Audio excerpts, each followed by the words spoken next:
Welcome Between the Whistles. I'm your host, Joe Chapin. Today we'll be talking about the Detroit Lions and the Jacksonville Jaguars. I got three critical takeaways. We should just get to it right now. But if you're new to the channel, please subscribe. And if you're a Detroit sports fan, you got everything under one roof. I'm going to give you content on the Tigers, the Red Wings, the Lions, the Pistons, the Michigan State, as well as maybe some other things. So stay tuned to that. And let's get into this three critical takeaways. So, like, the first critical takeaway I have is the Detroit Lions. I obviously, the Detroit Lions fans, I was on Twitter. I was hearing a lot about how Detroit Lions fans were saying our offensive line depth isn't good. And while I agree, let me just preface this by saying if you have a good offensive lineman who is a backup, and he could potentially start for another team, you're not going to have him for long. You're just not. Evan Brown's a good case set. A lot of times what happens in the NFL, and I think this gets lost on a lot of people. If you're watching the preseason games yesterday into today, you're seeing the offensive line issues at the depth level are really big question marks. Now, there are some teams that they're the opposite. They have strong offensive line. They have depth, maybe because they drafted a lot of players for the offensive line. But for the most part, what it comes down to when you have an offensive line is two things. Number one, obviously, when you're in the preseason, it's an evaluation stage. You heard Dan Campbell say that yesterday about the post game. This is an evaluation stage. Everyone thinks the preseason is like something to get you ready for the season. With the joint practices, it's not the same. What they're trying to do is evaluate the players on the roster that they can evaluate. Obviously, we know what Kirby Joseph is. We know what Taylor Decker is. We know what Frank Ragnow is. We know what Jared Goff is. So they don't need to evaluate them. They're evaluating the other players, seeing what they do, and seeing if they would fit the model. The second thing is, when you're an offensive line, okay, you're not going to have a superstar, a left guard to come off the bench in case someone gets injured. It just doesn't happen. A lot of times you have a swing guard or a swing tackle, a guy who can play on both sides of the line. And most importantly, a lot of teams, they like to carry a guard who can also play center. That's very important. That's what they did with Graham Glasgow. Now, they did with Evan Brown last year, so that tells you everything. But the key here is the Detroit Lions have an elite offensive line coach, okay? And no matter how you slice it, offensive line coaches are the lifeblood of your offensive line. Let's put it this way. For years, Dante Scarnecchia was the offensive line coach for the New England Patriots. He leaves, they haven't been the same. They really haven't. They haven't been the same depth-wise, and they haven't been the same with their starters, the way that they play. The issue is you have to have a good offensive line coach. Now, preseason is you're basically trying to figure out which offensive lineman can you keep on the roster, which offensive lineman would literally help you in the season if you needed it, and what offensive lineman would be coachable during the season. Because as we saw last year with Coyote Oshika, when he had to come in the Thanksgiving game against Ed Oliver, he held his own for the most part. For the most part, he held his own. It was a coaching job. The coaches put him in that position. They got him ready to play. They got him ready to play Ed Oliver. A lot of teams would have put that their backup guard and their third string backup guard in against Ed Oliver, and they would have got 8 apart. The critical thing was on that in that specific reference. Hank Fraley coached up Coyote Oshika to the point where he was serviceable at the guard position. That's the key. A lot of people talk about, having depth, having a great depth pool. In the NFL, there's a lot of teams that are looking for offensive linemen, okay? You don't get to keep good offensive linemen. Otherwise, they just become starters somewhere else. So a lot of times you're playing at the edge of the barrel. You're trying to get who you can get. A lot of UDFAs, whatever, late round draft picks, and you're hoping that works. But a lot of times it really depends on your offensive line coach. If you're a good offensive line if you're a good offensive line like Detroit Lions, Hank Fraley. If you're a good offensive line like the New England Patriots were when they had Tom Brady and they had, they were winning Super Bowls, Dante Scarnecchia. That's how you win. You look at the Eagles, you look at the Steelers, you look at the Ravens. They somehow, even the Steelers they were lacking talent last year. They still were serviceable on the offensive line. That's what good teams do, and that's what good offensive line coaches do. So that is the first part. And it ties into my next point. A lot of people were talking about the Detroit Lions potentially searching out another wide receiver piece, or Dan Campbell said that they need one or two wide receivers to step up. You saw Chase Cota step up. You saw Dylan Drummond as he led the team in receiving yesterday. But honestly, it just comes down to you might have to look outside the team, and you might have to look through other players' rosters and the free agent pool, and there might be trades available. Now, the Detroit Lions, obviously, they're going to get another look at these rookies and see if they can do anything. But the reality of the situation is you are a team that is going to be contending for a Super Bowl, potentially. You are a team that is going to be in the thick of things. So when injuries do arise, like week 11, maybe Marvin Jones is out, maybe Josh Reynolds is out, you need depth at that wide receiver position that you can say, I count on without a doubt. That is the issue. When you get to those points, we all know in the NFL, you are going to have injuries. You're going to deal with some injuries, and you're going to deal with some, just some rotten things that are going to happen through an NFL season. You're dealing with the 6-game suspension of Jameson Williams. These are things that can happen. So during those first for those first 6 weeks, those are going to be crucial times because you really don't have the depth to lose anybody else. You really don't. And I think that's what Brad Holmes and Dan Campbell were alluding to. And I'm pretty sure Brad Holmes has been looking at scouring, other teams, looking at what talent they have, as well as looking at the trade market and the free agent market. That's what they're going to look at because, yes, you want the good story of Chase Cota. Yes, you want the good story of Dylan Drummond, the kid out of Eastern Michigan. But when it comes down to it, this is a Super Bowl contending team. You can't rely on rookies that are not showing out in the preseason. You're going to have to go get someone and make sure that they can help you just in case something happens. In case something happens in week 11 and Marvin Jones and Josh Reynolds, like I said, go down. You need those guys to come in and produce. And God forbid anyone gets hurt through this for the first 6 weeks because you're missing JMO. Let's say if you miss Amon-Ra St. Brown for 2 weeks, that could be devastating. So you need to go out and they need to find a wide receiver. And I'm sure Brad Holmes and Dan Campbell are already on it. Obviously, they have watched the film already.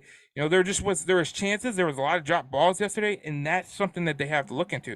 So if you're making me pick one, which am I more worried about? I'm more worried about the wide receivers right now. Now let's get on to the next point. Point 2. I think the Lions defense is getting very undervalued, and I like it. Because, when we talk about Jack Campbell, when we talk about John Kaminsky, when we talk about James Houston, when we talk about guys like that, we aren't putting enough emphasis on how good this defense can be. These are depth players that are going to be on your defense. Jack Campbell might be starting.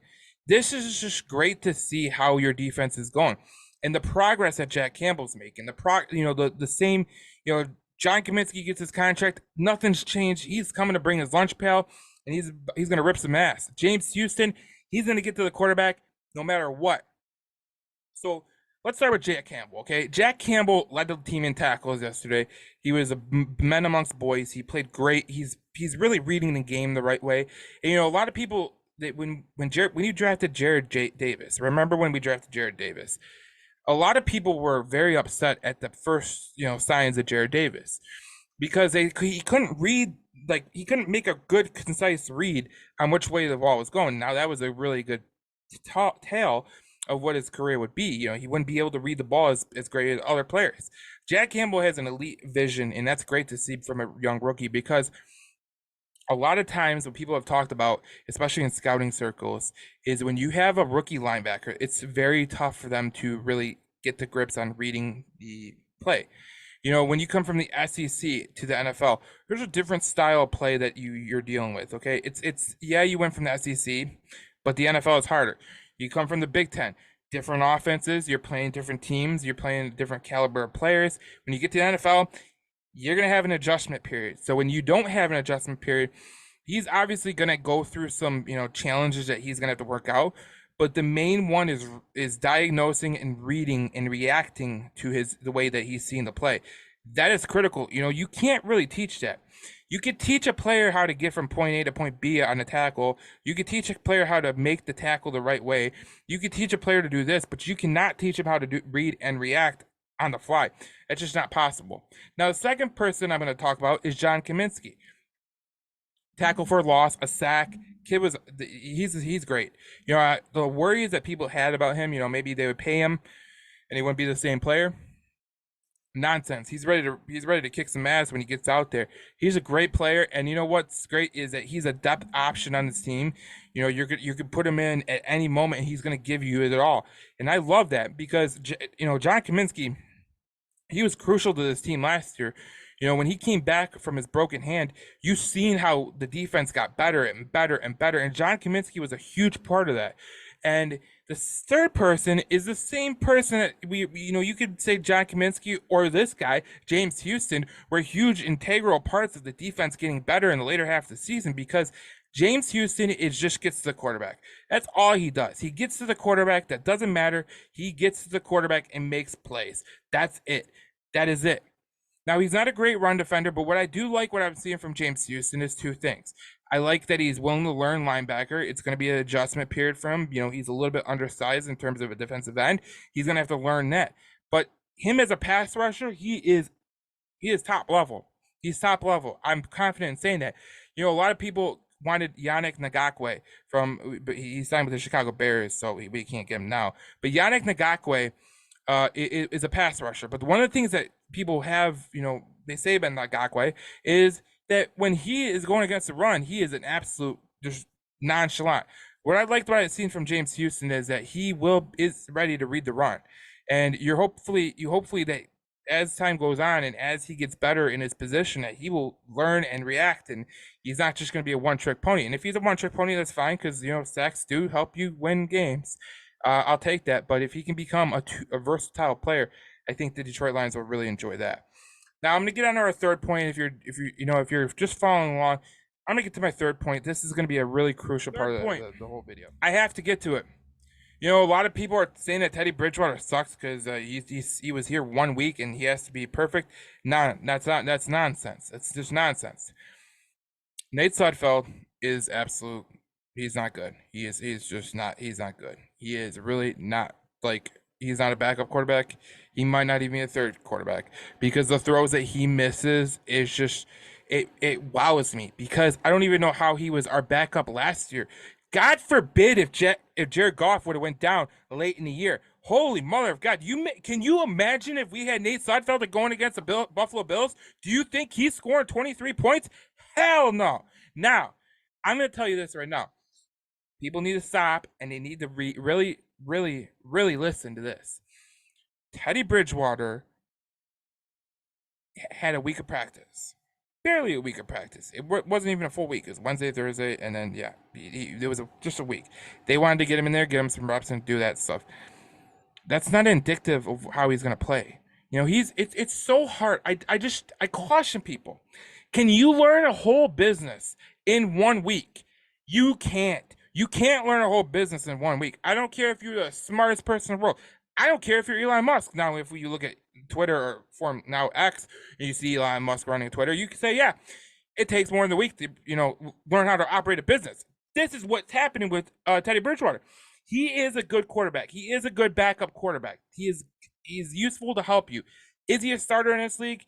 Yeah, fringe. There's some quarterbacks that, maybe he could start over. But the reality of the situation is this.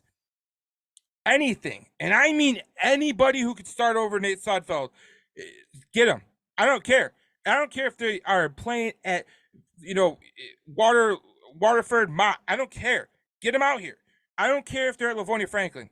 Get them out here. We need them on the Lions. Screw the high school team. Now, no, not to my Livonia Franklin people. We'll take the quarterback from Stevenson. I don't know who he is, but we'll take the quarterback from Stevenson. Anybody but Nate Sudfeld. Literally anybody but Nate Sudfeld.